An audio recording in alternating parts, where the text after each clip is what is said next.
আমি তোমাকে রাজি করতে চাই, শয়তান আমাকে দেয় না।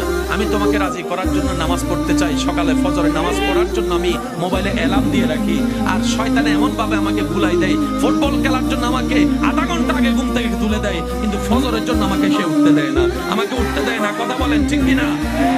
আমি তোমাকে খুশি রাখার জন্য হালাল ইনকাম করতে চাই, কিন্তু সেই শয়তান আমার বউয়ের মাথায় ভর করে বিভিন্ন কথা শোনাই আমাকে। না অনেকে এক কেজি চড়া দিতে গিয়ে, চিনি দিতে গিয়ে আধা কেজি কমাই দিয়েছে, এমনও আছে। আল্লাহ আমি ভালো করে চলতে চাই, কিন্তু কেমন জানে শয়তান আমার মাথায় রাগ ঢুকাই দিয়েছে, হিংসা ঢুকাই দিয়েছে। আমি ভাই হয়ে নিজের মায়ের পেটের ভাইয়ের কল্যাণ দেখতে পারি না, আমার ভাতিজা ভাইয়ের ছেলের কল্যাণ দেখতে পারি না। আমার ভিতরে কেমন জানি জ্বলে। আল্লাহ আমি জানি এগুলো মানুষের কাজ, এগুলো তোমার পছন্দ না, কিন্তু শয়তান আমাকে দিয়ে করাচ্ছে। আল্লাহ আমি করবো তো কি করবো, করবো তো কি করবো? রব বলে যে আমাকে কি সত্যি তুই খুশি করতে চাস? আমরা বললাম আল্লাহ চেষ্টা করি তোমাকে খুশি করার, কারণ জমিনটা